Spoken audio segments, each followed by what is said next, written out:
예수의 이름으로 나는 일어서리라. 우리 찬양 들으시고 우리 감시합니다.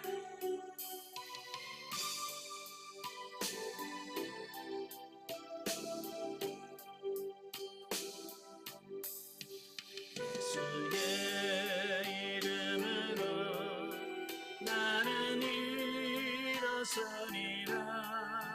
주가 주신 능력으로 나는 일어서리라. 원수가 날 향해 와도 쓰러지지 않으리.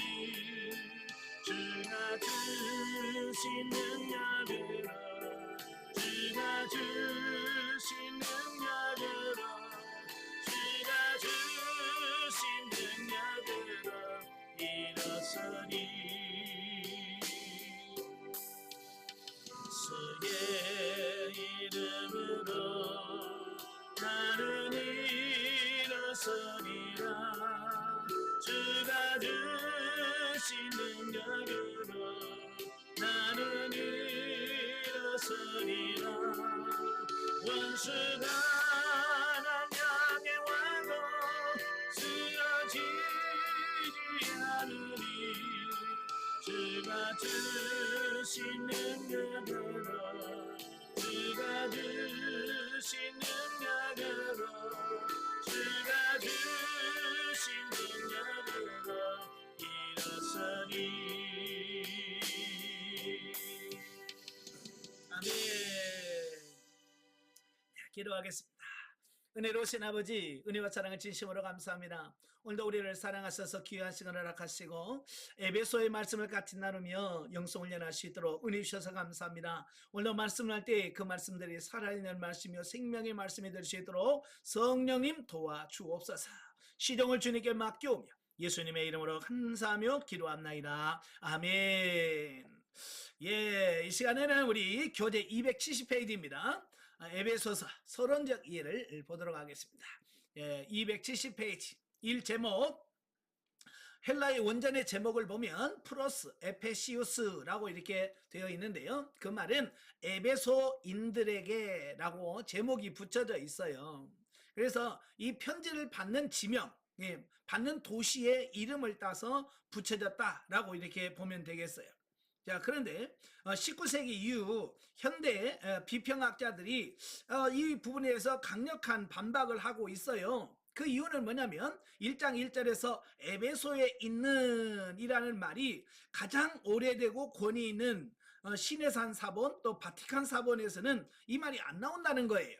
예, 이 말이 안 나온다라고 하는 근거와 또 두 번째, 에베소는 바울이 2차 전도 여행 시 전도하고 제3차 전도 여행 시 3년 동안의 심려를 기울여 사역한 곳임에도 불구하고 저자가 독자들을 잘 모르는 것처럼 기록을 하고 있다는 거예요. 이런 이유를 들어서 아무래도 이 바울이 쓴 것 같지 않다라고 하는 이런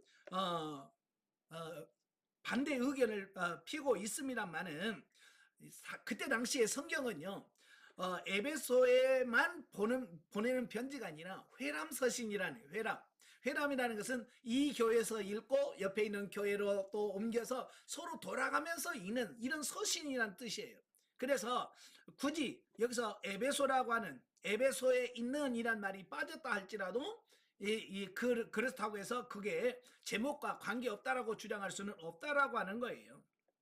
예, 그래서 본 서신을 에베소서라고 하는 제목이 붙어져 있다라고 하는 거고요. 이 저자, 본서의 저자가 사도 바울이란 사실은 1세기 이후 19세기까지 아무런 비판 없이 다 받아들여졌어요. 근데 19세기에 들어오면서 이 비평학자들이 등장을 하면서 첫째, 언어, 문체 등이 다른 바울 서신들과 다르다라고 하는 거. 또 두 번째로 바울과 에베소 교회의 친밀한 관계를 생각해 볼 때 바울의 다른 서신들처럼 개인적인 문안이나 인사가 나오지 않는다. 또 세 번째로 본서의 사상이 바울적이지 않다라고 하는 이유, 이 세 가지를 들어서 이 바울이 쓴 것 같지 않다라고 주장을 했어요. 자, 그런데 본문에 보면 내증, 에베소 안에 이미 1장 1절과 3장 1절에 본서의 저자가 바울이라는 사실을 밝히고 있어요. 그러니까 안에서 이미 바울이라고 밝히고 있고, 또 평강과 은혜라고 하는 말을 묶어서 문안하는 바울만의 독특한 문체도 본서가 바울의 저작임을 입증한다라고 하는 겁니다. 그러니까 여러분도 그렇잖아요. 목사님마다 저마다 사용하는 이 문체라든지 이런 게 독특한 게 있거든요. 예, 이런 독특한 문제들이 바울만의 그런 부분과 유사하다는 거고요. 또 저자 자신을 예수 그리스도 일로 인하여 갇힌 자라고 자기 자신을 묘사하고 있습니다. 이 말은 바울이 감옥에 갇혀서 옥중에서 기록한 서신이라고 하는 것을 증명한다라고 하는 거예요. 자, 이렇게 에베소 자체 내에서 바울이 기록자라고 하는 것을 증명을 하고, 또 외증으로 보면 이레니우스, 또 알렉산드리아의 클레멘트, 터툴리안, 이그나티우스, 폴리가, 히폴리투스 등 초대 교부들도 본서신이 바울이 저작했다라고 하는 것을 그들이 인정을 했어요. 또 말시온 정경이라든지 무라트리오 단편에서도 본서를 사도 바울이 기록했다라고 주장을 하고 있습니다. 그러니까 내증과 애증에서 바울이 저자라고 하는 것을 밝히고 있다라고 하는 거예요. 자, 세 번째로 보면 기록 연대와 장소를 보면 본서신은 기록한 연대는 그 기록 장소와 밀접한 연관이 있습니다. 그래서 본문에서 바울을 자기 자신이 감옥에 갇혀 있다라고 하는 말을 3장 1절과 4장 1절에서 밝혀요. 그래서 우리가 옥중서신이라고 하는 말을 붙이는 게 감옥 안에서 쓴 기록한 성경이다, 그런 뜻이거든요. 그런데 바울이 감옥에 한 번 갇힌 게 아니잖아요. 예, 여러 번 감옥에 갇혔어요.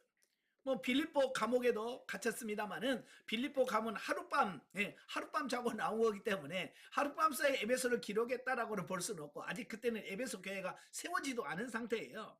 그래서 이 편지를 쓸 정도로 오래, 감옥에서 오래 머문 기간만 3번이라고 우리가 할 수 있어요.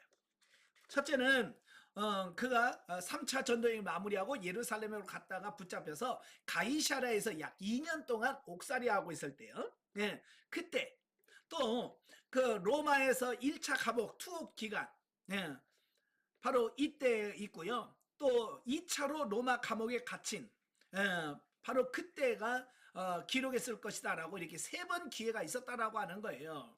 자, 이 3번의 옥중에서 바울이 에베소서를 기록했다라고 볼 만한 때는 로마의 1차 감옥 생활기다라고 하는 겁니다.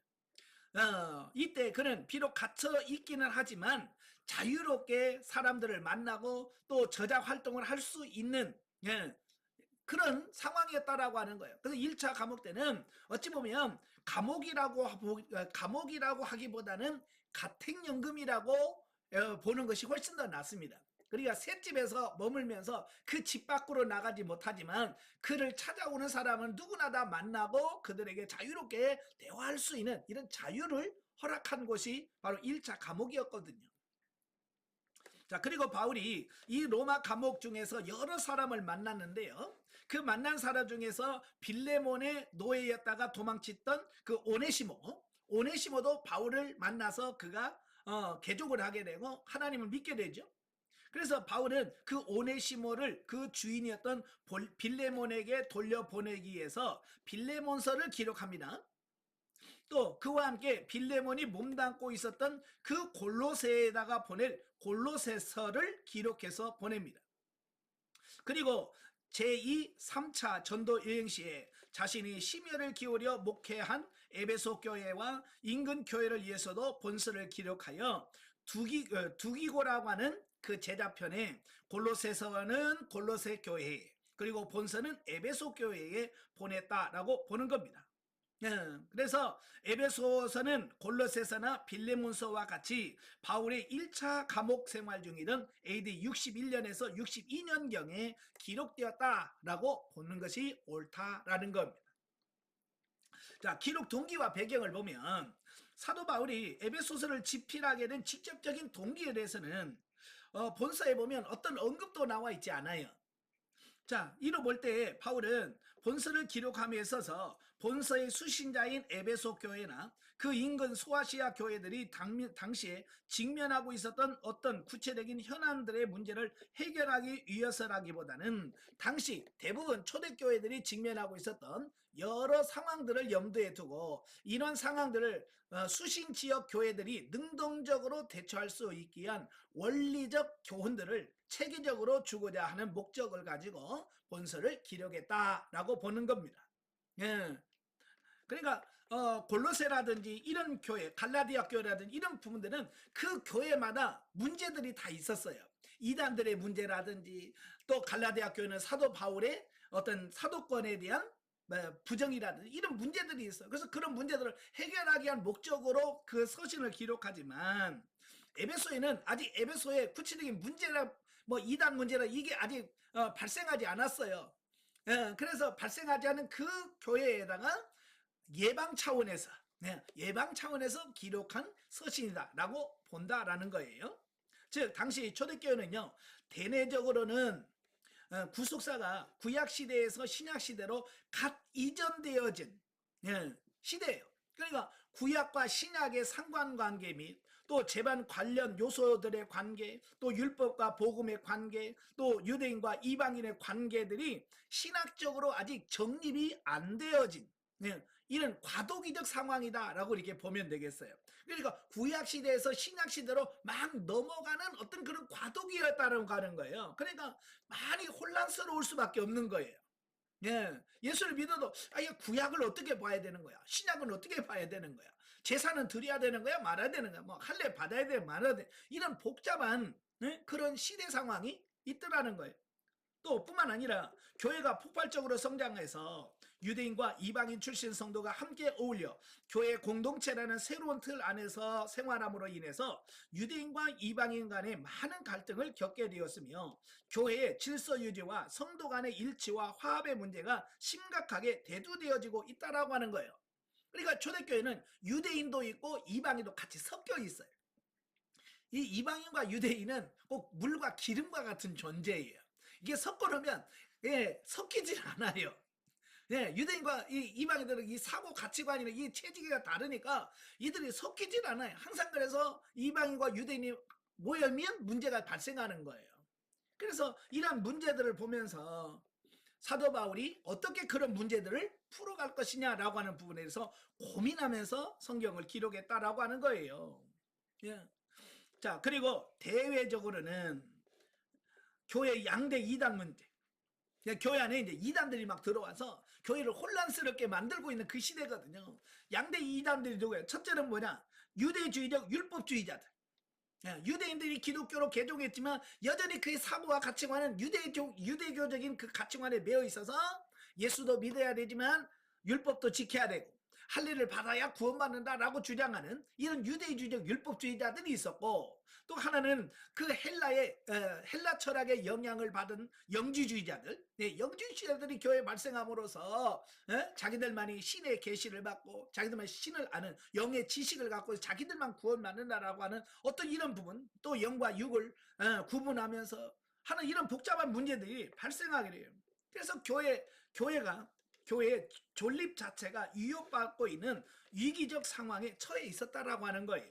그래서 바울은 그러한 사태의 심각성을 골로새 교회의 설립자인 에바브라를 통해서 골로새 교회가 당시에 직면해 있는 상태에서 보고를 받은 후에 그가 그 문제의 심각성을 이해하고 골로새 교회라든지 이런 부분에서 편지를 보내고, 또 그러다 보니까 이게 도덕적으로 극히 부패한 헬라 문화가 교회 안에 침투해옴으로 인하여 성도들은 가정생활과 사회생활에 있어서 심각한 윤리적 위기에 직면하게 되었다라고 하는 거예요.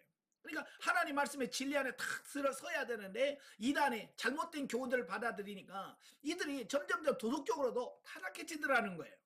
그래서 이게 심각한 문제가 발생하게 되어지는 거예요.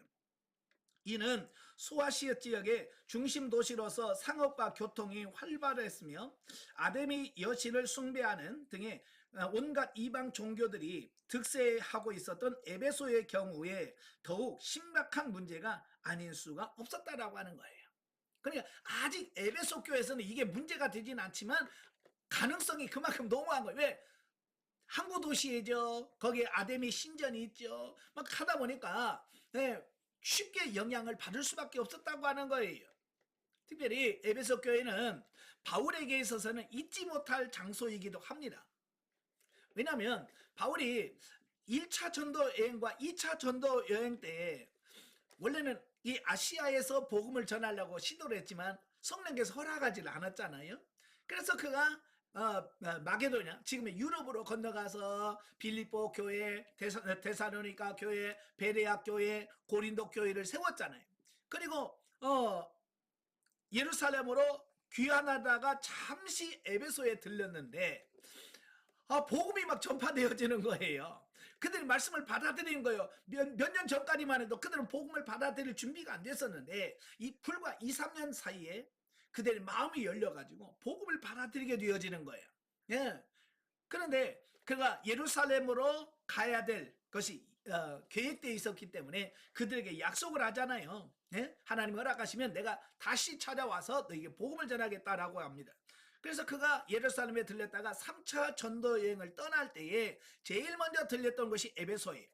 그래서 거기서 약 3년 반, 정확히는 2년 6개월, 2년 반 동안 머물면서 세웠던 교회가 에베소 교회예요.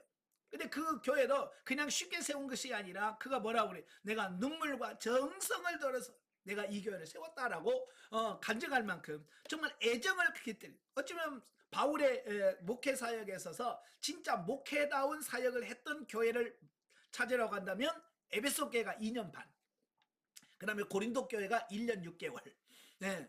나머지는 뭐 짧게 머물면서 교회를 세우기로 합니다. 예, 오래 머물렀다라고 하는 것은 그만큼 그 교회에 관심을 갖고 있었고 애정이 있었다라고 하는 것을 의미하는 거거든요. 예, 그래서 바울은 이 에베소에 대하여 굉장히 관심을 갖고 있었어요. 예, 그래서 나중에 그가 3차 전도행을 마무리하고 예루살렘으로 들어갈 때도 밀레도라는 섬에, 밀레도에서 에베소 장로들을 초청해가지고 그들 특별히 따로 권면도 하잖아요. 그만큼 에베소에 대하여 관심을 갖고 있었다라고 하는 것을 의미하지요.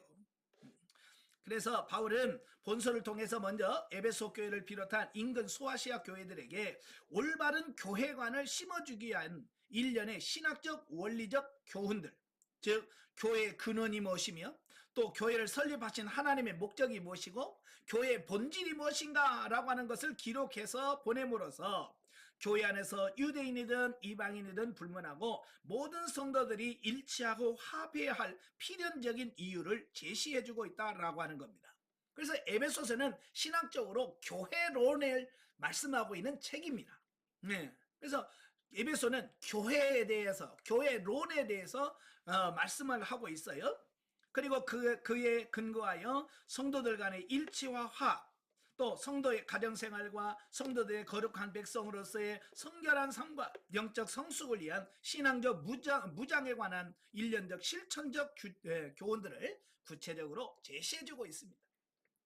자, 에베소의 특징을 보면 첫째, 바울의 다른 서신이나 다른 어떤 성경에 비하여 교회론에 대하여 심도 깊게 다루고 있다라고 하는 겁니다. 그래서 교회를 이해하려면 에베소서를 이해를 해야 돼요.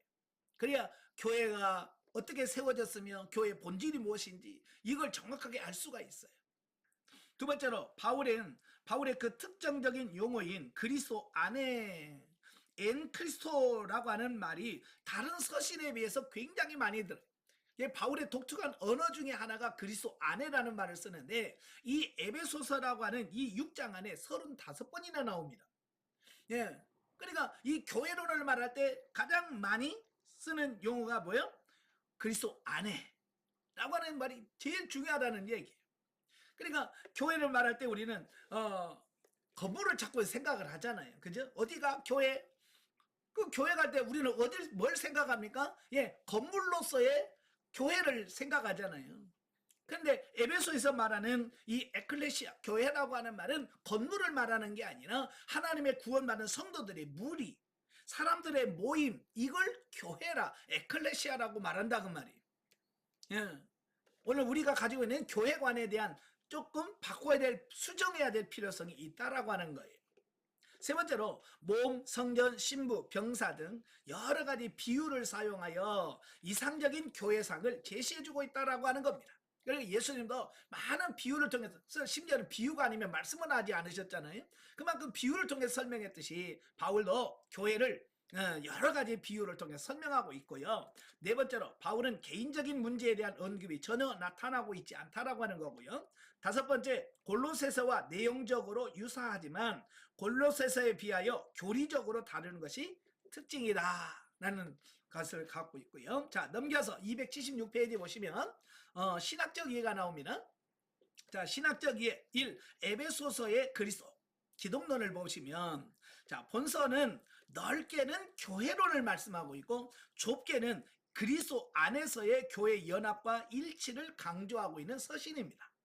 즉 본서는 교회의 근거와 기준은 오직 한 분 예수님이신 바, 그 예수님 안에서 교회의 모든 성도들은 필연적으로 화해와 일치를 이루어야 함을 강조하고 있는 서신이다. 예, 그래서 교회에서 가장 중요한 게 뭐냐면 화합, 일치, 하나 되는 거예요. 교회가 싸우고 분쟁하는 걸 정말 하나님이 기뻐하지 않으시나요? 바울은 뭐냐? 하나가 된다, 연합해야 된다, 이걸 강조하고 있어요. 예, 그래서 아까도 말한 것처럼 그리스도 안에라고 하는 엔크리스토라고 하는 말이 35회나 언급되고 있다는 사실에서 이걸 알 수 있고요. 실제로 그리스도께서는 교회를 구속하셨고 또한 친히 교회의 머리가 되어주시고 몸된 교회에 여러 가지 은사를 공급하심으로써 교회가 유지되게 하시는 분이시다. 이처럼 본서에 나타난 교회와 교회를 세우시고 유지하시는 그리스도의 관계에 대하여 정리하면 다음과 같다. 우리는 이를 통해서 그리스도께서 각각 구원하신 각 성도가 교회라는 공동체를 통해서 상호 어떠한 자세로 바른 관계를 맺으며 살아가기를 원하시는지를 깨닫게 된다. 예, 하나님이 원하시는 그 교회가 어떤 교회냐라고 하는 거예요. 자, 첫째, 교회를 이룬 성도를 구속하신 그리스도. 자, 태초에 제1위 되신 성부 하나님과 맺은 언약, 최초의 하나님과 인간 사이에 맺은 언약이 우리가 보통 행위 언약 또는 선악과 언약이라고 그러잖아요. 그래서 이 선악과를 따먹냐 안 따먹냐는 것을 기준으로 언약을 세워요. 그런데 인간이 그 계약을 어겼지요. 그죠? 먹지 말라고 하는 선악과를 따먹음으로써 인간이 범죄하게 되고 그다음부터는 죄의 노예가 되어서 그 죄값으로 영원한 멸망 가운데 있을 수밖에 없었다라고 하는 거예요. 자, 그런데 제1위 성부 하나님은 자신의 지혜와 방법으로 인간들의 죄 문제를 해결하시기 위하여 제2위 성자 예수 그리스도를 이 땅에 보내사 십자가에 피 흘리시게 하심으로 하나님과 인간 사이에 화목제물로 삼으시고, 그리스도께서는 성부 하나님의 뜻에 온전히 순종하여 친히 십자가에 피 흘리심으로써 각 개인의 성도들을 구속하셨다라고 하는 겁니다. 그러니까 성부 하나님은 죄에 빠진 우리 인간을 구원하실 것을 계획하시고, 성자 예수님께서는 친히 인간으로 이 땅에 오셔서 피 흘려 죽으심으로 그 구원을 성취하십니다. 구속을 성취하십니다. 예. 한편 교회란 결국 구속함을 얻은 성도들의 지상 공동체인 바 그리스도의 구속 사역은 교회 존재의 근원이 된다. 그래서 오늘날 이 교회가 세워지게 된 근본이 뭐냐면, 근원이 바로 예수 그리스도께서 이뤄놓으신 그 구속이 기본이 된단 말이에요. 그러니까 예수 그리스도가 없다면 오늘날의 교회는 존재할 수 없다라고 하는 겁니다. 아시겠죠? 중요한 것은 뭐냐? 오늘날 여러분이 섬기고 여러분이 신앙생활하는 그 교회에 예수 그리스도께서 계시느냐? 이게 정말 중요한 겁니다. 요즘에는 건물만 번드르르하죠. 예, 건물로 보면 기가 막혀요. 그러나 정말 중요한 게 뭐냐면 교회는 건물이 아니라고 분명히 말씀했어요. 그 안에 예수 그리스도가 머물러 계시느냐? 이게 굉장히 중요한 거예요. 오늘날도 많은 분들이 교회의 주인인 누구냐? 목사가, 개척한 목사가 주인이냐? 아니면 그걸 세운 장로가 주인이냐? 뭐 이런 가지 논쟁을 많이 하고 있습니다만은, 여러분, 목사도 교회 주인 아닙니다. 장로, 권사, 아무리 자기가 개척을 했다고 할지라도 그 교회 주인은 될 수가 없어요. 교회 주인은 누구냐? 예수 그리스도다. 아시겠죠? 예수 그리스도가 계시면 교회고 예수 그리스도가 없으면 그냥 건물이에요. 집이에요. 두 번째로 교회의 머리가 되신 그리스도. 자, 그리스도께서는 성도들을 구속하셨을 뿐만 아니라 교회의 머리가 되셨다라는 겁니다. 즉 하나님께서 능력으로 그를 죽은 자들 가운데서 다시 살리시고 만물 위의 교회의 머리로 주셨기 때문이다. 그리스도께서 교회의 머리가 되셨다라고 하는 것은 그분이 교회를 대표함을 의미한다. 그러니까 예수 그리스도가 교회의 머리다라고 하는 말은 예수님이 교회의 대표다. 그런 뜻이에요. 따라서 그리스도의 몸된 교회를 이루는 성도들은 그리스도와 연합하여 그리스도의 고난과 죽음 또 부활과 영광에도 함께 참여하게 된다라고 하는 사실을 보게 되어집니다. 예. 그래서 예수 그리스도가 교회의 머리가 돼. 여러분 머리 없는 사람 정상적입니까? 머리가 없는 사람은 존재할 수가 없어요. 아까도 말한 것처럼 예수 그리스도가 존재하지 않는다면 더 이상 교회가 아닐 수 있다는 거예요. 한편 그리스도는 몸된 교회의 머리로서 육체에 속한 다른 지체들과 몸에 대한 머리의 관계처럼 생명의 근거가 되고 또는 행동과 판단의 기준이 되며 교회를 직접 지도하신다라고 하는 겁니다. 그래서 우리의 온 몸은 어때요? 이 머리가 이끄는 대로 가는 거예요. 머리가 어떻게 지시를 하고 머리가 어떻게 이끌어야 돼서 우리의 몸이 움직일 수밖에 없는 거예요. 그래서 우리는 뭐예요? 우리는 지체라고 그랬잖아요. 그래서 우리 지체된 우리는 머리 대신 예수 그리스도가 말씀하시는 부분을 듣고 그 말씀에 순종하는 그런 삶이 되어야 된다. 그 말씀을 하고 있는 거예요. 예, 머리가 몸에서 떨어질 때 육체의 생명이 끊기는 것처럼 교회가 그리스도와의 연합을 상실할 때 더 이상 생명력을 발휘할 수 없다. 예. 그래서 머리 대신 그리스도께서 교회의 지혜와 용기를 공급하심으로 교회는 힘을 얻고 사단의 세력과 싸울 수 있고 또한 그분이 각양 은사를 교회에 주심으로 교회는 유지되고 있다라고 하는 사실입니다. 그래서 예수님이 없는 교회는 더 이상 교회도 아니 존재할 수도 없다라고 하는 거예요. 예. 우리가 보면 가끔 장애인들을 만나게 되잖아요. 장애인도 여러 장애인입니다. 뭐 지체가 좀 불편한 지체 장애인도 있습니다만은 뇌성마비라고 하는 정신지체 장애인들이 있어요. 뇌성마비는 뭡니까? 뇌성마비라고 하는 게 뭐냐면 이 머리에서 어떤 행동이나 뭘 지시를 내리는데 이 몸이 제대로 거기에 반응하지 못할 때 나타나는 현상이 바로 뇌성마비예요. 그죠? 예. 그래서 이 머리에서는 신호를 보내는데 그 머리에서 보내는 신호를 이 몸이 제대로 발휘를 못하는 겁니다. 걸어가려 똑바로 못 걸어가고. 예? 이런 거예요. 오늘 여러분도 마찬가지. 오늘 성도들이 많은 교인들 안에 이 영적 장애인들이 너무 많아. 예수 그리스도께서 말씀하셔도 그 말씀하신 그 말씀에 대해서 100% 순종하지 못하고 그 말씀에 따라 살지 못하는 성도들이 너무 많은 거예요. 여러분 자신도 한번 살펴보셔야 돼요. 나도 혹시 영적 뇌성마비 장애인은 아닌가? 주님 말씀하실 때 내가 그 말씀에 얼마나 순종하고 사는지 우리 자신들을 한번 되돌아봐야 될 줄 압니다. 자, 두 번째 에베소서의 신학적 주제.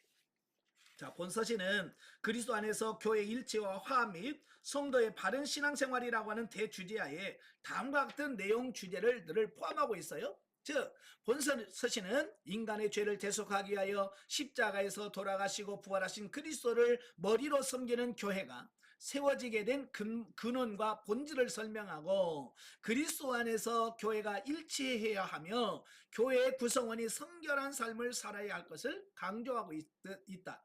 이렇듯 교회의 본질과 성도의 바른 교회 생활과 가정 생활에 관한 신학적이면서도 체계적이며 또 실체적인 교훈들을 기록하고 있는 본서는 비단 본서의 수신자들 뿐만 아니라 모든 세대의 교회와 성도들에게 동일하게 해당하는 신학적 실천적인 교훈들인 것이다. 예. 이에 본서에 대한 나타나는 여러 주제들을 한번 정리해보면 첫째, 하나님은 그 크신 사랑 안에서 창세전에 우리를 택하사 예수 그리스도로 말미암아 자기들을 자기의 아들로 삼으셨다라고 하는 말씀을 하고 있습니다. 자, 하나님이 우리를 언제 선택하셨느냐라고 하는 부분입니다. 바로 창세전에 하나님이 우리를 선택하셨다는 거예요. 예. 그래서 그 성자 예수 그리스도께서는 그의 은혜의 풍성함을 따라 십자가에서 우리를 위하여 피 흘리심으로 구속사역을 이루셨다. 또한 성령님은 우리의 구원을 인치셨다. 이렇듯 우리 교회 존재의 궁극적인 기원은 일시적인 세속의 영역에서가 아니라 하나님의 영원하신 뜻과 그 뜻을 이루시는 삼위 하나님의 구속사 속에서 발견될 수 있다라고 하는 겁니다. 예. 그러니까 어떤 분들은 교회는 2000년 전에 예수 그리스도께서 십자가 못 박혀 죽고 나서 오순절부터 교회가 시작됐다라고 말씀하시는 분도 계셔요. 물론 외적으로는 그럴 수 있어요. 그러나 정말 하나님의 이 교회를 세우시려고 하는 이 계획은 창세전부터 이미 계획하고 계셨고 그 창세전부터 하나님께서 이걸 이루셨다라고 하는 겁니다. 예, 그래서 창세전에 이루신 그 하나님의 계획하심이 2000년 전에 교회가 오순절을 통해서 세워졌고 지금도 그 교회가 유지되고 있다라고 하는 것을 보게 되어지는 거예요. 그 다음에 두 번째로 태초 에덴 동산에서 화평을 누렸던 하나님과 인간 사이의 관계는 인간의 불순종으로 말미암아 파괴되고 하나님과 인간은 원수 관계가 되었고 또 이에 파생 결과로 인간과 인간 사이에도 불화하게 되었다라고 하는 겁니다. 그러니까 하나님께서 인간을 창조하시고 에덴 동산에서 그 지상 낙원을 허락해 주었지만 인간의 범죄함, 인간의 타락, 죄로 인하여 모든 관계가 어그러졌다라고 하는 거예요. 그러니까 모든 불화의 원인이 뭐냐? 죄다. 죄가 들어오면 그 죄로 인하여 관계가 깨진다. 여러분의 가정도 마찬가지예요. 부부 사이에 죄가 들어오면 부부와의 관계가 깨집니다. 부모와 자녀 관계에서 죄가 들어오면 그 관계가 깨집니다. 어떤 모임이든 그 중간 사이에 죄가 들어가면 그 모임은 깨지게 돼 있어요. 그래서 여러분들이 죄를 지으려고 하지 말아야 된다 그 말입니다. 자, 그러나 우리 주 예수 그리스도의 십자가 구속사역의 성취로 말미암아 인간적 1차적으로는 인간과 하나님의 관계가 다시금 에덴 동산에서와 같은 화평의 관계가 회복되었다라고 하는 겁니다. 이 말은 예수 그리스도께서 십자가에 못 박혀 죽으심으로 하나님과 우리 사이에 가장 문제가 되었던 그 죄 문제를 하나님께서 해결하심으로 이제 하나님과의 관계가 회복되어지게 되었다라고 하는 것을 보게 되죠. 자, 그리고 그리스도의 십자가에서의 화해의 사역은 여기에 멈추지 않고 이제 인간과 인간 사이에서 화평을 이루게 하셨다.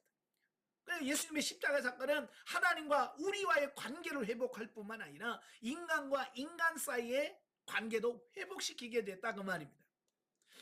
즉 그리스도의 십자가의 사역은 유대인과 이방인 사이에 가로막혔던 장벽을 무너뜨려 둘로 하나를 만드셨다라고 하는 겁니다. 역사적으로 보면 아까도 말한 것처럼 유대인과 이방인은 물과 기름 사이에 섞이질 않는 거예요. 막 섞어놓고 병에다가 물 넣고 기름 넣고 절반씩 넣고 막 흔들면 섞이는 것 같은데 딱 놔두면요 물은 밑으로 가라앉고 기름은 다 위에 떠요. 섞이지 않아요. 그런데 이 예수 그리스도로 인하여 이제는 이방과 유대인이 하나 되는 길이 열렸더라는 거예요. 세 번째로 교회는 그리스도를 머리로 하여 성도들이 연합된 유기체적인 공동체다라는 겁니다. 따라서 각 성도들은 다른 성도들에 대하여 마치 자신의 몸을 보살피듯이 겸손과 사랑으로 서로 용납하며 인격적인 유대관계와 교제를 통하여 온전한 연합과 일치를 이루어야 한다라고 하는 것을 보게 됩니다. 그래서 교회는 가장 중요한 게 뭐냐? 연합과 일치, 하나됨이에요. 이게 제일 중요한 거예요.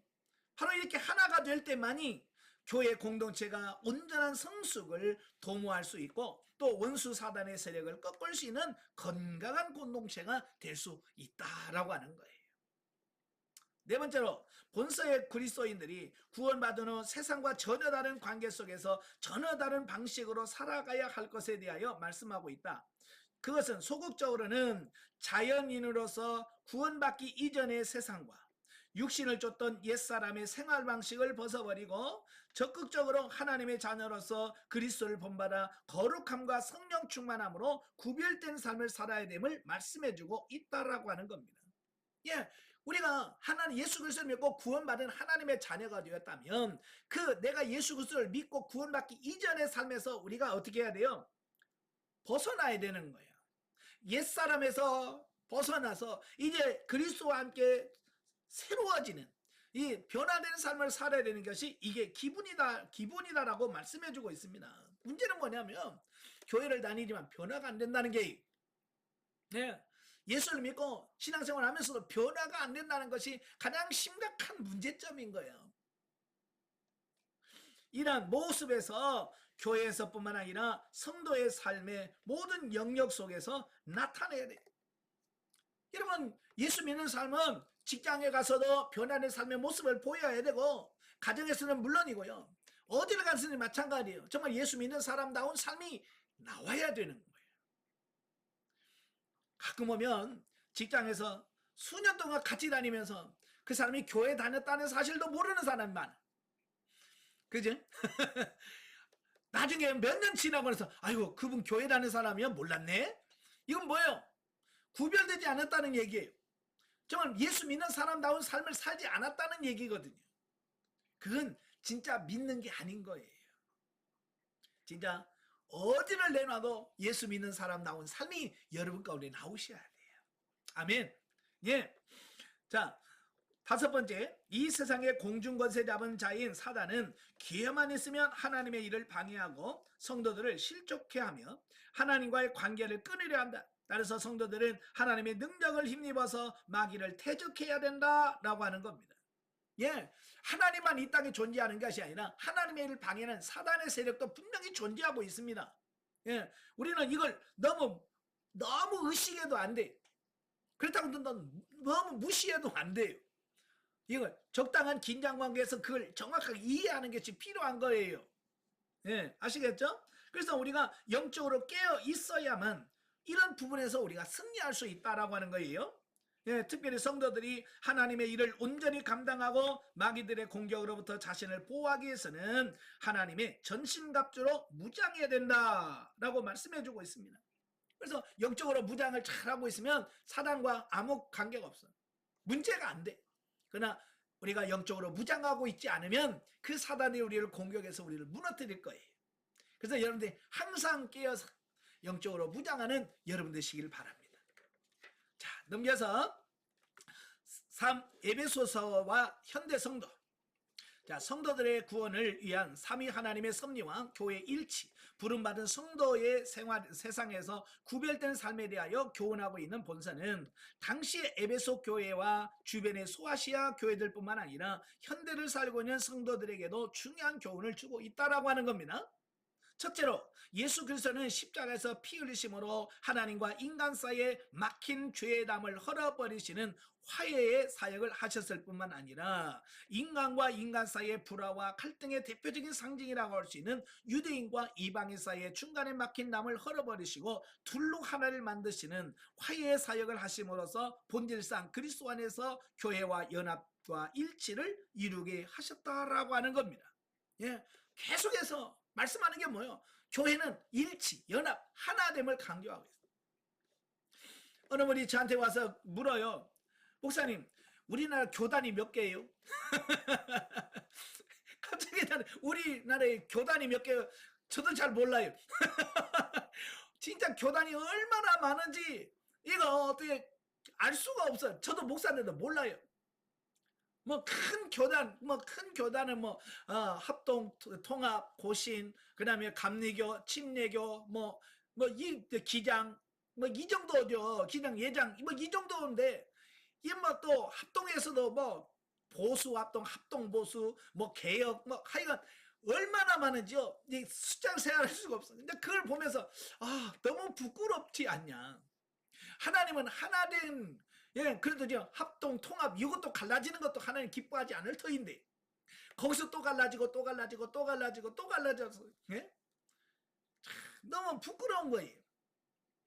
우리가 이 한국교회 하나됨을 위해서 우리가 기도하셔야 돼. 아셔야 돼. 아시겠죠? 예.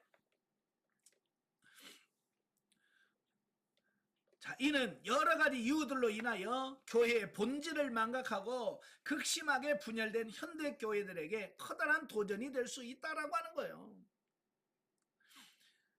오늘의 교회 안에서 그리스도께서 십자가의 피 흘리심으로 허물어버린 담들을 다시 쌓으려는 모습들이 있지는 않는지 우리의 모습을 되돌아봐야 한다. 우리의 인간적인 편견이나 여러 가지 욕심으로 인하여 교회가 나눠지고 서로의 사이에서 높은 장벽들이 있다면 그것은 분명 그들의 화해의 사역의 정면으로 거스르는 것이다 라고 하는 사실입니다. 예. 어쨌든 하나님은 갈라지는 것을 원치 않으셔요. 예. 물론 교회가 더 성장하기 위해서 정상적으로 교회를 분립하는 것은 저는 찬성입니다.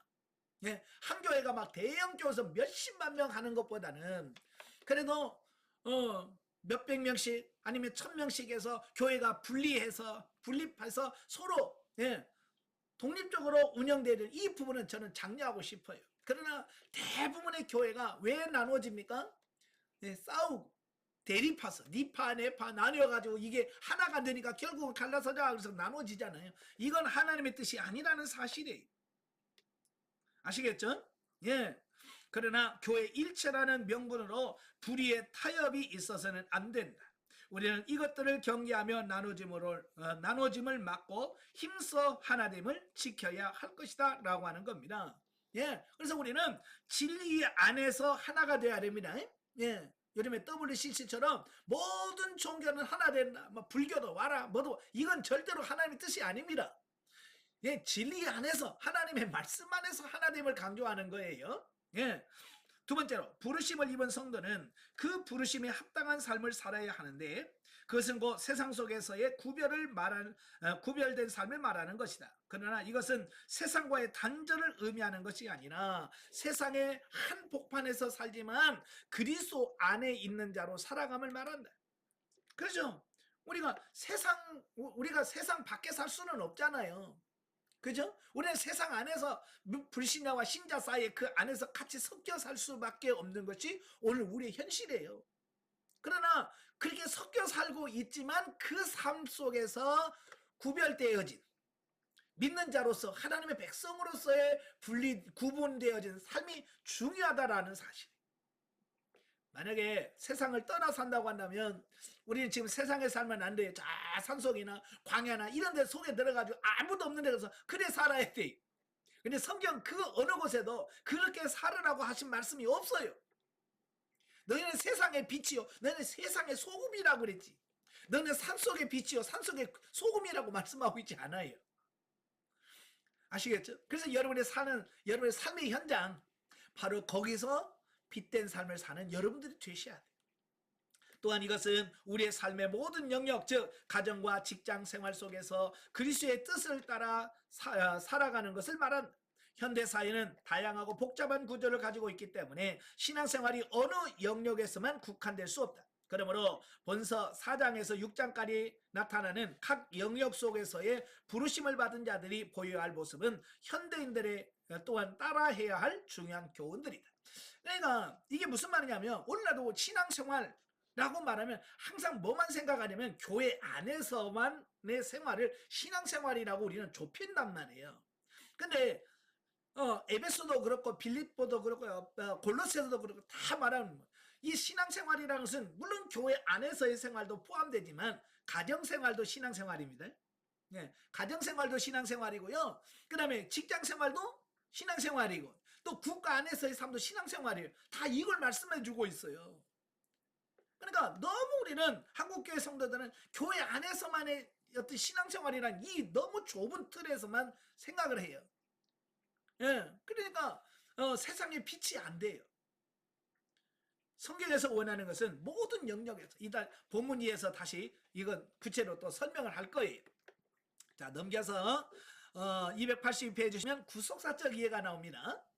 하나님은 이방인과 유대인이 그리스도 예수 안에서 한 지체가 되고 또 한 몸이 되어서 하늘에 속한 신령한 복을 받아 우리들을 사랑 안에서 거룩하고 흠이 없게 하시려고 약속의 성령의 인치심을 받아 거룩한 교회로 이뤄가기를 원하신다.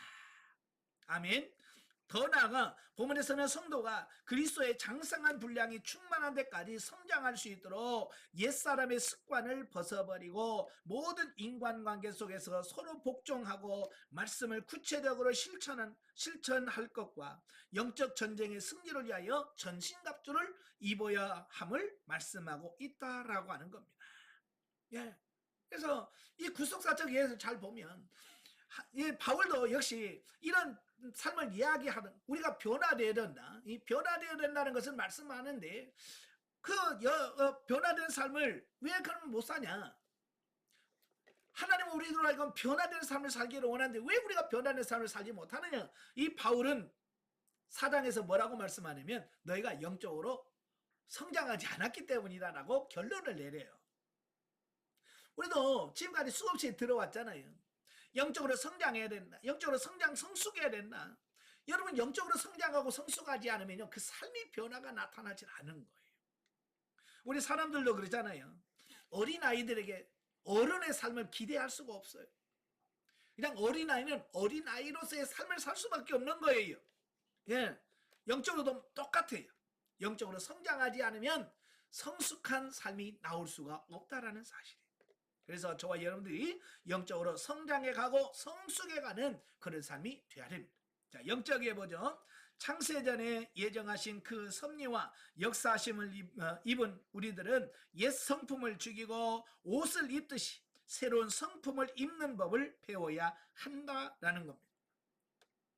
자, 여기서 영성을 육체 영성을 덧입어야 된다라는, 덧입은다 또 기름 부은다라고 하는 말을 설명을 드렸어요. 여러분 부어준다라고 하는 것은 육체에다가 은사와 능력을 부어주는, 자 이걸 말합니다. 입혀준다라고 하는 말은 뭐예요?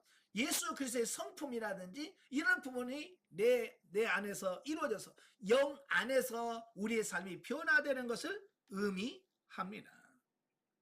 자, 그 사람의 삶은 결국 어떤 옷을 입느냐에 따라서 그 삶이 좌우가 되어집니다.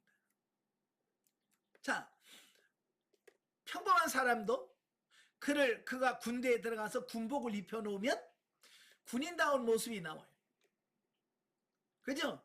군인이 군복 안 입고요 그냥 민간인 복장을 하고 있으면 어때요? 안 어울려요. 아마 여러분 자녀 아들을 키워보신 분 알 거예요. 군대 가서 휴가 나올 때 군복 입을 때는 탁 군인 같은데 군복 벗고 집에 와서 추리닝 갈아입고 이렇게 있으면 이거 진짜 딴 사람이에요. 참 그걸 보면 옷이 참 중요한 거예요. 그래서 우리도 마찬가지예요. 우리가 어떤 옷을 입느냐. 그래서 에베소서에서는 뭐라고 말하냐면 그리스도로 옷을 입어라. 군복을 입어야 군인다워지듯이 우리 예수 믿는 사람은 예수님의 옷을 입어야 예수 믿는 사람답다 그 말이에요. 어때요? 예수 그리스도의 옷을 입으셨나요? 예수 그리스도를 옷 입고 계신가요? 그 예수님으로 옷을 입어야 예수님다운 삶이 나오는 거예요. 그래서 에베소서 바로 그걸 얘기하고 있는 거예요. 이것은 매일같이 회개 생활을 하고 성화되어 나가는 생활을 의미한다는 거예요. 자, 우리는 모든 삶이 다 하나님의 아들을 믿는 것과 아는 일에 하나가 되어 온전한 사람을 위하여 이루어 그리스도의 장성한 분량이 충만한 데까지 이룰 수 있어야 된다. 예? 그리스도의 장성한 분량까지 우리가 영적으로 성장해 가고 성숙해 가야 된다. 그 말씀을 하고 있는 겁니다. 영적으로 매일 성장하시고 성숙해 가길 바라요. 자, 본문에 봅니다. 자, 1장을 보면 인사말과 삼일째 하나님의 구속사역에 대한 찬양 및 성도를 위한 바울의 중보기도가 나오는데요. 자, 1절과 2절은 문안 인사입니다. 자, 여기서 문안 인사를 보면 그 발신자, 그 편지를 보내는 사람 또 받는 사람에 대해서 소개를 하고 있고 축복의 말을 전하는, 자 이거죠. 그때 당시에 평범하게 있었던 모든 서신의 전형적인 형식을 가지고 편지를 쓰는 겁니다. 자, 그런데 바울은 그의 서신서에서 공통적으로 발신자로서의 자신의 이름을 밝힘에 있어서 하나님의 뜻으로 말미암아 사도된 바울이라고 하는 또 하나의 전형적인 자기 소개법을 소개하고 있다라고 하는 겁니다. 예. 우리는 보통 소개할 때, 누구누구, 어디 교회에 누구누구 집사입니다. 난 누구 권사입니다. 이렇게 소개를 하잖아요. 그죠? 이게 바울도 항상 자기에 대해서 소개를 하는데, 어떻게 소개하냐면, 하나님의 뜻으로 말미암아 사도된 바울이라고 자기를 소개하고 있다는 겁니다. 여기서 사도라고 하는 말이 나오는데, 이 아포스톨로스라고 하는 헬라어예요. 아포스톨로스라고 하는 것은 뭐냐면, 마치 왕을 대리해서 보내는 대사, 이 대사를 지칭할 때 쓰는 용어가 아포스톨로스입니다. 가끔 이제 나라 간에도 대통령이 직접 갈 수가 없으면, 대통령이 직접 갈 수 없을 때 대통령을 대신해서 누군가를 보내죠. 그러면 그 사람이 대통령이 아닐지라도 그 받아들이는 상대국의 입장에서는 그가 대통령의 이름으로 오니까 그를 대통령으로서 대우를 해주는 겁니다. 마찬가지로 이 사도는 직접 하나님께서 하나님의 이름으로 보낸 사람, 바로 그게 사도란 뜻이에요. 그래서 바울은 자신의 이 사도직이 자기 뜻, 내가 사도가 되고 싶어서가 된 게 아니라 하나님의 뜻에 의한 신적 권위에 입각한 사도가 됐다라고 하는 것을 고백하고 있는 거예요.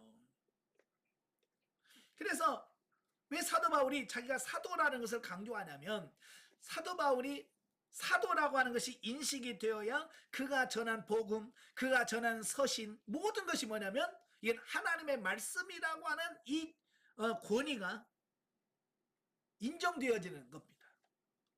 그래서 바울은 자기가 내가 이 편지를 써 보내는데 이건 내 개인적인 서신이 아니라 하나님의 사도로서 하나님의 말씀을 너희에게 전한다라고 하는 그런 의미가 내가 사도야라고 하는 부분에서 밝히고 있다라고 하는 겁니다. 자, 3절에서 14절에 보면 삼위 하나님의 구원 사역 찬양입니다. 자, 본문에서는 삼위 하나님의 구원 사역을 찬양하고 있다. 사실 본서는 교회를 통한 하나님의 구원 계획을 드러내기 위하여 쓰였다. 그래서 본서는 교회 안에서 성도들의 일치와 연합에 초점을 맞춘 교회론이 그 중심을 이루고 있다고 그랬어요. 그래서 바울은 이러한 중심 주제를 다루기에 앞서서 일종의 서론적으로 본문을 통하여 삼위 하나님의 구원 사역을 찬양하고 있다. 이러한 본문을 보면 교회의 구성원들인 성도의 구원을 위한 성부 하나님의 선택과 예정, 또 보혈로서 인간 구원의 역사를 친히 이루신 성자 예수 그리스도의 구속사건, 그 다음에 인간 구원을 인치시고 보증하시는 성령님의 사역을 순차적으로 찬양하고 있습니다. 여러분, 구속사는 성부, 성자, 성령 삼위 하나님의 합동 작품이에요. 그래서 성부 하나님과 성자 예수님과 성령 하나님의 이 삼위 하나님의 공동적인 작업이 구속사다라고 하는 사실이죠. 그래서 이러한 찬양의 내용은 결국 성도 개인의 지혜와 성도들의 모임으로서의 교회의 근원이 성부와 성자 성령 삼위 하나님께 있음을 분명하게 밝혀주고 있다라고 하는 것을 말씀해주고 있습니다. 사실 인간의 구원은 그리스도 안에서 계획된 하나님의 예정과 선택 및 그리스도의 구속의 성취와 성령의 인침을 통한 성도 개개인에 대한 그리스도의 구속 효과의 적용으로 말미암는 것으로서 우리의 인간의 의지나 어떤 노력으로 이룰 수 있는 것이 결코 아니다라고 하는 거예요. 그래서 인간 구원은 전적인 하나님의 은혜와 섭리 안에서 이루어지는 것이다. 그걸 말씀해주고 있습니다. 사실 그렇잖아요. 여러분, 전도 아무리 해봐도 나와요, 안 나와요? 안 나와요. 왜냐하면 하나님의 뜻이 아직 하나님의 계획하심이 그를 통해서 이루어지지 않기 때문에 그런 거예요. 그런데 그런 안 나오겠다고 하신 분도 때가 되면 교회 나오거든요. 왜요? 하나님의 때가 돼서 이제 그를 구원하시려고 하는 하나님의 때가 되면 그들도 천부의 의지에 앞서가고 손들고 온다 그 말이에요. 그러니까 내가 지금 전도해서 안 믿는다고 해서 실망할 거 없어요. 아직 하나님의 때가 아닌갑다. 좀 더 기다리면서 인내하면서 전도해야 되겠구나. 그래서 계속 우리는 꾸준히 인내하면서 기도하시다 보면 어느 순간에 하나님의 때에 그 영혼을 불러주시는 때가 온다 그 말이에요. 자, 한편 여기서 예정이라고 하는 말이 나오죠. 예정이라고 하는 프로 오리조라고 하는 말인데요. 인간 구원에 대한 하나님의 특별한 계획을 가리키는 말로 이미 창세전에 세우신 하나님의 구원 계획에 의하여 성도가 선택하심을 받아 하나님의 자녀가 된 사실을 가리킨다라고 하는 겁니다. 우리가 이제 예정론이라는 말을 많이 듣잖아요. 자, 예정론이라는 것은 우리를 구원하실 때 하나님께서 우리를 구원하시기로 이미 택정하셨다는 거예요. 예정을 하셨다는 거예요. 근데 그 예정하심이 언제냐? 창세전이라는 거예요. 저는요, 초등학교 때 이 말씀을 듣고요, 참 이해가 안 됐어요. 아니, 내가 태어난 거 10년 전인데, 그죠? 내가 태어난 거 이 세상에 나온 지 10년 전인데, 창세전에 내가 있지도 않은 나를 어떻게 하나님이 나를 선택했을까? 이 예정론에 대해서 정말 이해가 안 됐어요. 정말 신학생 때도 이해가 안 되더라고요. 왜냐면, 아니, 나는 태어난 건 1964년인데, 그잖아요. 근데 그 전에 나도 있지도 않은 나를 하나님 어떻게 선택하셨을까? 이게 이해가 안 되는 거예요. 여러분, 이해됩니까? 이해가 된다고 하시면 대단한 분들이에요. 저는 신학교 다니면서도 이해가 안 됐어요, 이게. 그런데 영성훈련을 받고 나서 이게 라고 믿어졌어요. 훈련 중에 하나님의 말씀 창세기 1장 1절을 쫙 보는데 태초에 하나님이 천지를 창조하시니라 그 말씀을 탁 읽는 순간에 우리가 수없이 읽었고 들어왔던 말씀인데 그 말씀이 진짜 살아서 움직이더라고요. 내가 들으면서 내가 믿는 하나님은 진짜 이 우주 만물 이 천지를 창조하신 분이다. 정말 대단하신 분이다. 그런 하나님이 창세전에 나를 몰랐을까? 택정 못하셨을까? 요게 딱 되어지는 거예요. 이 우주를 창조하셨다는 것이 딱 믿어지니까 태초에 창세전에 나를 택정하셨던 이 사실도 믿어져요. 지금은 이제 완벽하게 그걸 믿어집니다. 하나님의 능력을 아니까. 아직도 믿어지지 않는 분들은 이 하나님의 능력을 좀 믿게 해달라고 좀 기도 좀 하세요. 그러면 하나님께서 믿게 하실 때가 올 거예요. 즉 하나님께서는 죄로 인하여 파괴되고 분열된 인간의 세계를 그리스도를 통하여 회복시키시고 통일시키라는 계획을 세우시고 당신의 주권으로 당신의 백성들을 창세전에 예정하시고 택정하셨다라고 하는 겁니다. 그러니까 하나님께서는 이 천지 만물을 창조하시기 이전에 그러니까 빛이으라라고 하기 이전에 이미 성부, 성자, 성령 삼위 하나님이 모이셔가지고 계획을 세우신 거예요. 그게 뭐냐? 구속사라고 하는 거예요. 그래서 그 구속사라고 하는 틀 속에 천지 만물을 창조하시고 모든 하나님의 역사를 이루셨다라고 하는 겁니다. 자, 이런 구원 계획이 구체적으로 드러난 것이 바로 그리스도의 십자가의 구속 사건으로 예수 그리스도께서 십자가에서 대속의 죽음을 죽으심으로써 하나님의 택한 자들을 죄에서 구속하셨고 하나님께서 택한 자들을 위하여 예비하신 하늘의 기업을 얻게 하셨다라는 겁니다. 그리고 성령을 통해 그들을 인치심으로 구원의 확실한 보증이 되게 하셨다라는 거죠. 이와 같이 인간의 구원은 삼위 하나님의 역사의 결과다라고 하는 겁니다. 그러니까 여러분 교회 다니는 성도 한 사람 한 사람이 어떤 분이냐면 이 성부, 성자, 성령 이 삼위 하나님께서 창세전부터 계획하시고 그 계획하심이 오늘날 이루어져서 그 여러분 교회 안에 성도들이 많아도요 그 사람 한 사람 한 사람을 위한 하나님의 계획하심이 다 있는 거예요. 이게 그걸 보면 이 교회 안에 성도가 얼마나 소중한 분이라는 걸 아시죠? 그죠? 오직 그 생명이 얼마나 귀합니까? 그래서 천하보다도 그 생명은 귀하다 그러죠? 그래서 누가 보면 7장 같은 경우 뭐라 했어요? 실족하지 마라. 차라리 그 사람을 신족하려면 어린 소자 하나 신족해 하면 어떻게 하라고 했어요? 차라리 연자 맷돌을 메고 깊은 바다에 던져라. 그만큼 영혼을 다치게 하고 영혼을 파괴하는 것이 무서운 거예요. 그래서 여러분 교회 안에서 성도들의 소중함을 인식하시고 귀하게 여기십시오. 그래서 성도들 간에 이야기할 때 제발 조심하세요. 그들 시험 당하지 않고 상처받지 않고요. 예, 그들이 낙심시키지 마세요. 하나님께서 창세전부터 교회 가셔서 그들을 세워놨는데 여러분의 말 한마디 행동 하나하나 가지고 그 사람이 시험 들어서 안 나온다. 여러분 책임지셔야 돼요. 아시겠죠? 심각하게 받아들이셔야 됩니다. 예. 내 영혼만 소중한 게 아니에요. 내 영혼도 소중하지만 교회 안에는 모든 영혼들도 소중한 거예요. 그래서 그 영혼들이 상처받지 않도록 하셔야 돼요. 자, 그런데 삼위 하나님께서 이처럼 당신의 백성을 창세전에 예정하시고 선택하시며 십자가에서 죽으심으로 구원을 얻게 하신 이유는 뭘까? 왜 그랬을까? 그것은 성도들로 하여금 하나님의 구원의 은혜와 그 무한한 영광을 찬양하도록 하게 합니다. 이게 중요한 거예요. 하나님을 찬양하고 하나님께 영광을 돌리도록 하기 위해서 우리를 구원하셨다라고 하는 사실입니다. 예.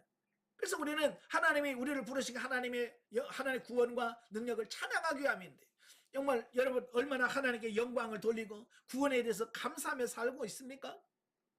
예? 이스라엘 백성들을 출애굽 시켜놓으니까 어때요? 찬양해요, 안 해요? 하나는 찬양을 안 하고 맨날 원망하고 불평하다가 광에서 얻어 터지잖아. 여러분도 원망하고 불평하면 얻어 터집니다. 예? 예, 원망하지 말고 감사하시길 바랍니다. 예, 누가 감사할 수 있느냐? 바로 이 창세전부터 나를 구원하시려고 이렇게 하나님께서 하셨구나. 그 하나님의 은혜를 인식하고 깨달아야만 진짜 감사할 수 있고 찬양할 수 있다라고 하는 거예요. 이게 구원의 기쁨, 구원의 감격이 있는 사람만이 하나님을 찬양할 수 있습니다. 구원의 감격을 회복하시길 바래요. 자, 15절부터 23절까지 보면 성도들의 영적 성숙을 위한 바울의 중보기도. 자, 보면은 바울은 자신의 관심을 구원의 수혜자인 에베소 교인들에게 돌려서 그들을 위하여 기도해 줍니다. 바울은 먼저 에베소 교회 성도들의 신앙생활 속에서 그리스도와 이웃을 향한 신실한 믿음과 사랑의 실천적인 모습을 발견하고 감사를 드립니다.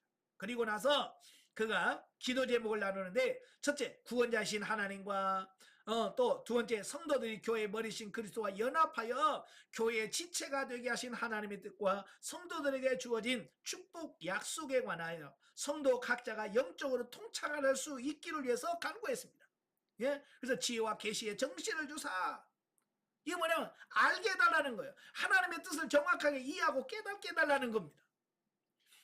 우리들의 기도 제목과 달라도 너무 다르죠. 우리는 기도하면 주여 축복해 주시옵소서, 쌀 것이 없도록 부어 주시옵소서. 맨날 우리는 육신적으로 죽고 썩을 것을 위하여 기도하는데, 바울은 그런 기도가 아니라 계시와 지혜와 계시의 정신을 주셔서 하나님의 뜻이 무엇이며 은혜의 깊이가 얼마나 깊은지 이걸 깨달을 수 있도록 해달라고 기도하시는 거예요. 왜? 그게 진짜 복이니까 그런 거예요. 이런 영의 눈이 열려지시길 바랍니다. 자, 그래서 본문을 통해서 첫째, 인간 구원을 위한 하나님의 비밀을 온전히 아는 지식은 하나님께서 주신 지혜와 계시의 성령을 통해서 얻은 영적 통찰력을 통해서만 가능하다라고 하는 것. 따라서 성도는 이런 영적 통찰력을 얻기 위해서 기도해야 된다는 거고요. 둘째, 성도는 교회의 머리가 되시는 예수 그리스도와 하나됨으로 주님의 영광스러운 통치에 참여하게 된다는 진리를 발견하게 된다. 그래서 저와 여러분들은 머리가 되신 예수 그리스도와 연결되어 있어야 돼. 머리와 이 몸이 떨어져 있으면 안 되잖아요. 그죠? 그래서 항상 머리 되신 주님과 같이 다니시. 자, 영적에 보죠. 그리스도 안에서 하늘에 있는 것과 땅에 있는 것이 모두 통일되게 하사 성령으로 인치시고 영광이 찬송이 되게 하셨다. 아멘. 자, 2장으로 가죠. 2장은 무조건적인 은혜에 의한 성도의 구원과 유기적 공동체로서의 교회를 설명하고 있습니다. 1절에서 10절, 그리스도 안에서의 새 생명. 자, 보면은 구원론에 대한 가르침인데요. 이난 구원론은 이후에 언급될 교회론과 밀접한 관계를 얻고 있고요. 따로 떼어놓을 수 없다. 예, 그러니까 교회란 뭐냐? 교회란 구원받은 사람들의 무리가 교회입니다. 그러니까 구원받은 사람이 없는 교회는 존재할 수 없어요. 그러니까 교인이 없는 교회, 이건 교회라고 할 수가 없어요. 구원받은 성도들의 무리가 있어야 돼. 사람이 있어야 그게 교회가 되어지는 거거든요. 예, 그래서 이런 맥락하에서 본문을 살펴보면 바울은 구원받기 이전에 죄악 가운데 거하던 성도의 과거 모습과 그리스도 안에서 구원받은 이후 누리는 현재의 삶을 대조함으로써 성도가 받은 하나님의 구원의 은혜가 얼마나 큰가를 나타내고 있습니다. 그래서 죄와 허물로 이미 죽었다. 우리 기도할 때 보면 저도 습관적으로 나오는 게 죄와 허물로 죽을 수밖에 없는, 아니 우리 죽을 수밖에 없는 게 아니라 이미 죽었다고 그랬어. 바울은 너는 이미 죄와 허물로 죽었어. 살 수 없는 존재야. 그런데 하나님의 은혜로 너희를 살려주셨어 라는 겁니다. 죽을 수밖에 없다는 것은 뭐야? 안 죽을 수도 있다는 얘기잖아. 그죠? 근데 바울은 아니야, 너는 이미 죽었어. 죽었는데 그리스도가 너를 살린 거야 라고 그 하나님의 사랑과 은혜를 강조하고 있거든요. 이해가 되시죠? 예. 그래서 사실 구원받기 이전에 우리의 상태는 죄로 인하여 하나님과 영적으로 단절되어서 육체대로 행함으로써 본질상 진노의 자녀가 되었고, 따라서 하나님의 심판 외에는 아무것도 기대할 수 없는 진짜 소망 없는 상태였다는 겁니다. 그래서 우리가 이걸 알아야 구원의 감격을, 우리가 기쁨을 알 수 있는 겁니까? 그냥 이걸 모르니까 그냥 구원받았나 보다, 그냥 내가 천국 가나 보다, 뭐 이러면서 구원의 기쁨과 감격이 없는 거예요. 여러분의 상태가 어쩐 줄을 알아야 돼. 네, 병원에서도 그러잖아요. 내 병이 얼마나 심각한지를 알아야 치료를 하잖아요. 근데 보통 보면 설마 이거 갖고 죽겠어? 이런 거 갖고 죽겠냐? 그러면 이거 뭐 치료받는데 거기다 얼마나 심혈을 기울이겠어요. 심각성을 모르면 모릅니다. 자, 그런데 우리를 향한 하나님의 사랑과 그리스도를 통한 구속의 은혜로 말미암아 우리는 본질상 진노의 자녀로서 하나님의 자녀가 되었을 뿐만 아니라 그리스도의 부활과 승천과 영광의 자리에 함께 참여하게 되는 축복을 받게 된 것이다. 물론 우리가 이러한 구원의 은혜를 받게 된 것은 우리에게 무슨 공로나 자격이 있어서가 아니라 아무런 공로나 자격이 없는 우리를 하나님께서 주권적인 은혜로 선택하신 것이다. 그렇죠? 뭐 제가 뭐 잘나고 뭐 똑똑해서 주님 부른 게 아니에요. 그냥 하나님의 은혜로 우리를 부르신 거거든요. 따라서 구원은 전적인 하나님의 은혜요 선물인 것이다. 다만 우리에게 요구된 것은 하나님의 은혜의 선물을 믿음으로 수납하고 그 은혜의 선물에 합당한 삶을 사는 것뿐이다. 아멘.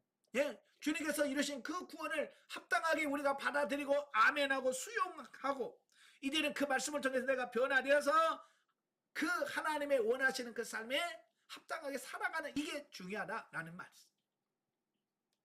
그러므로 우리는 본문을 통해서 구원은 값없이 주어지는 하나님의 은혜의 선물임을 깨달아 성도는 스스로 자고하지 말고 오직 겸손히 감사함으로 구원의 은혜를 누리는 자들이 되어야 한다는 것과, 하나님께서 우리를 구원하신 것은 우리를 통해 당신의 선한 일을 도모하기 위함이라는 것을 깨달아 구원받은 성도들은 하나님이 기뻐하시는 일에 힘쓰며 하나님께 영광 돌리는 삶을 살아야 함을 교훈받게 된다.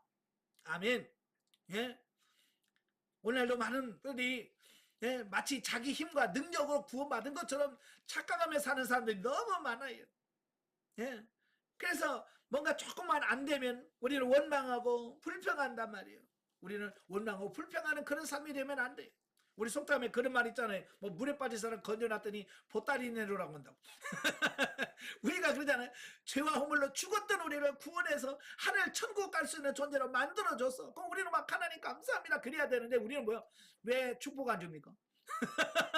그죠? 우리를 구원해 주셨는데 왜 복 안 줘요? 왜 건강 안 줍니까? 왜 하나님 내 몸 아프게 했어요? 라고 주장한다 그 말이. 참 하나님 편에서 보면 얼마나 기가 차겠어요. 그죠? 예? 여러분 그런 사람 되지 않기를 바래요.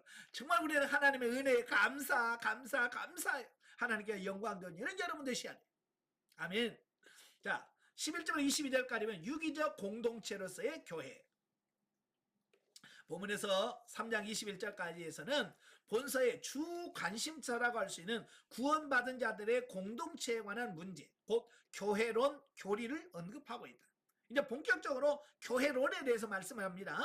자, 그 중에서 보면은 하나님의 구속 경륜상 구속시대 동안, 구약시대 동안에만 주어졌던 선민 이스라엘과 이방인을 둘로 나뉘었던 장벽이 예수 그리스도의 십자가 사건으로 말미암아 하나님의 구속사가 구약 선민 이스라엘 중심에서 세계 만민으로 확장되어지고 철폐된 사실을 설명해주고 있습니다.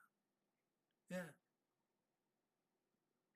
자, 여기서 구약에서 큰 문제가 뭐냐면 그 이방인과 유대인의 관계, 이걸 어떻게 풀 수 있을까라고 하는 거였거든요. 그래서 구약에서는 하나님의 선민인 유대인들과 하나님께 선택받지 않은 이방인들 사이에 진짜 허물 수 없는 벽이 있었어요. 예. 이건 어떻게, 그래서 도무지 이걸 하나 될 수가 없었어요. 근데 예수 그리스도께서 십자가에 못 박혀 죽으심으로 이 벽을 허물어 버리신 거예요. 예. 그래서 이제는 이방인과 유대인의 벽이 무너졌어요.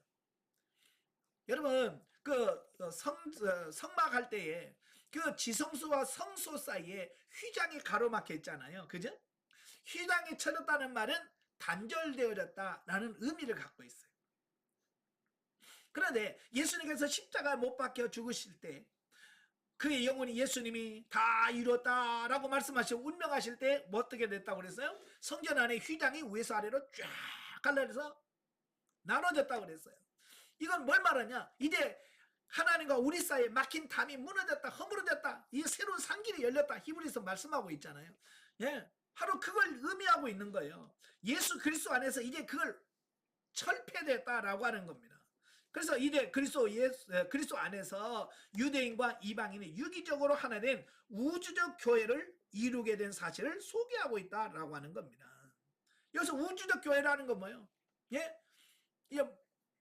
이게 구분이 없는, 유대인과 이방인의 구분이 없는 모든 믿는 자들이 같이 이룰 그런 교회를 우주적 교회라고 표현하고 있는 겁니다. 사실 구약시대에는 이스라엘 민족만이 하나님의 선택받아서 하나님의 언약 백성이 되었어요. 그러나 그것은 이스라엘 민족만을 구원하시기 위해서가 아니라 세계 민족 중에 택한 백성을 구원하시기 위한 구속 경륜상, 먼저 구속의 법을 계시하시기 위한 수단으로서 하나님이 세계 만민의 대표격으로 이스라엘을 택하신 것이다 라고 하는 겁니다. 그러니까 하나님은 이스라엘 백성들만 구원하시려고 이스라엘을 선택한 것이 아니셨다라고 하는 거예요.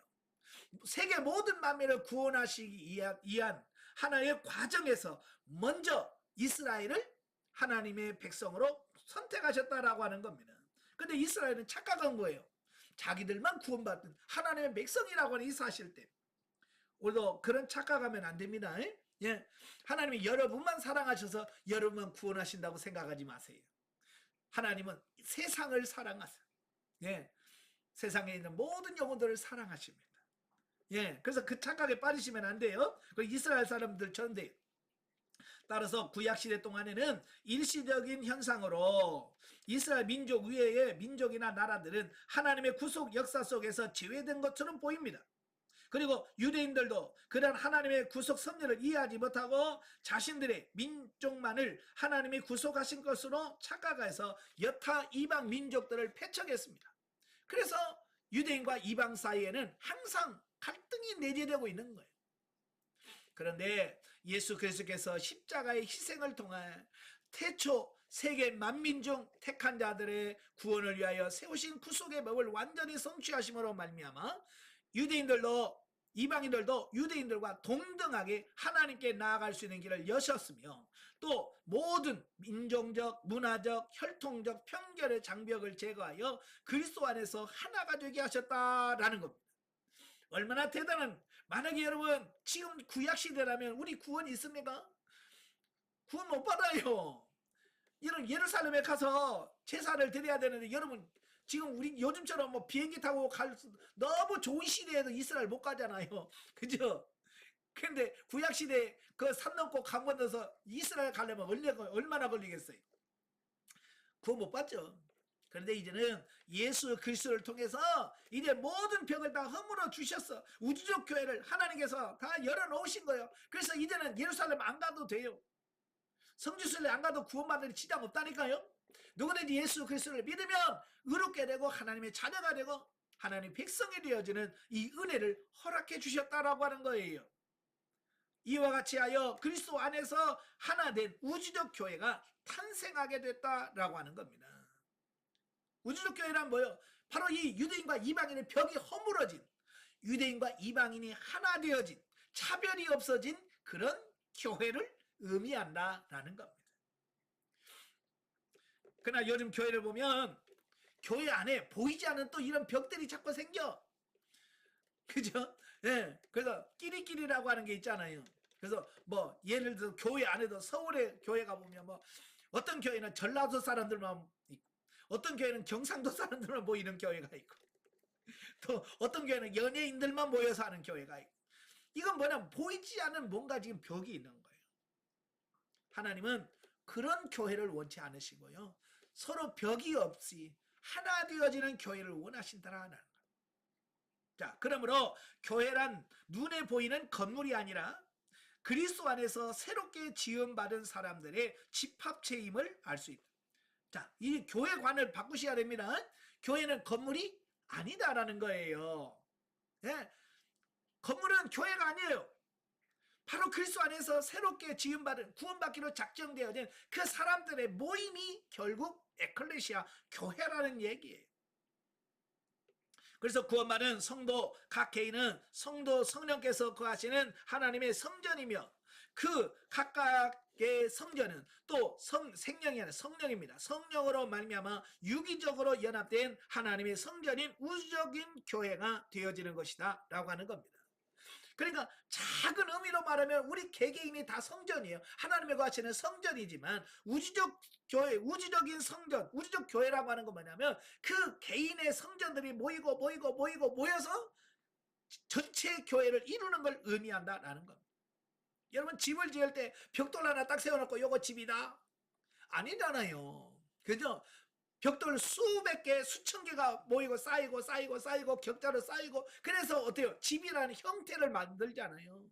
바로 우리 여러분도 교회가 성도들이 한 영혼들이 모여서 이 교회라고 하는 공동체를 형성해야 된다, 그 말을 하고 있는 거예요. 이상의 사실에서 우리는 첫째, 그 예수님께서는 십자가의 희생을 통한 수직적으로는 하나님과 인간, 수평적으로는 인간과 인간 사이에 막힌담을 제거하고 화해의 역사를 만들어내셨다. 따라서 예수 그리스도의 십자가의 도 위에 세워진 교회는 마땅히 하나님과 이웃을 향하여 화해와 교제의 장이 넘치는 장이 되어야 된다. 그러니까 서로 분열되고 싸우고 니파 내파 나누고 이건 교회가 아닙니다. 서로 하나가 되어지고, 예? 연합할 수 있는 교회가 되어야 됩니다. 둘째, 교회는 그리스도의 십자가의 도를 기초로 하여 세워진 언약의 공동체이다. 즉, 이 십자가의 도를 외면하는 교회는 이미 교회가 될 수 없다. 따라서 교회는 항시 그리스도의 십자가의 도 위에 굳게 서야 할 것이다 라고 하는 교훈을 받게 된다라고 하는 겁니다. 그러니까 항상 십자가 위에 세워진 교회라고 하는 것은 뭐예요? 예수 그리스도의 희생과 헌신으로 세워진 것처럼 오늘날도 교회가 교회되어지기 위해서는 서로 희생과 헌신이 있어야만 진짜 교회가 될 수 있다라고 하는 겁니다. 요즘 교회에서 뭐가 사라집니까? 십자가가 사라집니다. 헌신이 사라집니다. 희생이 사라집니다. 그러니까 진짜 교회다운 교회가 없어요. 그래서 교회에서 자리 다툼하고, 예? 직분 싸움하고 그러는 거 아니겠습니까? 여러분, 그런 교회는 교회가 아닙니다. 예. 영적 예보죠.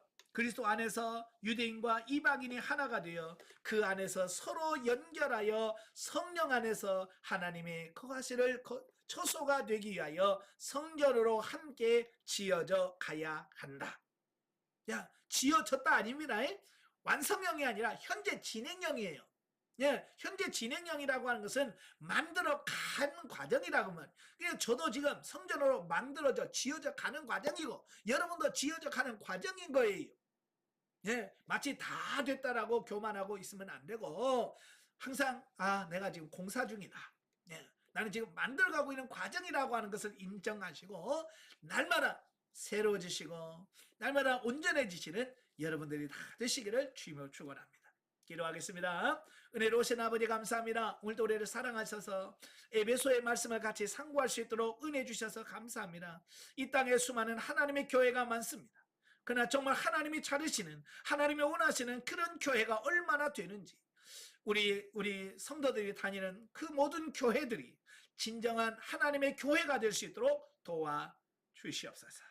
예수님의 이름으로 감사하며 기도합나이다. 아멘. 하나님께 드립니다.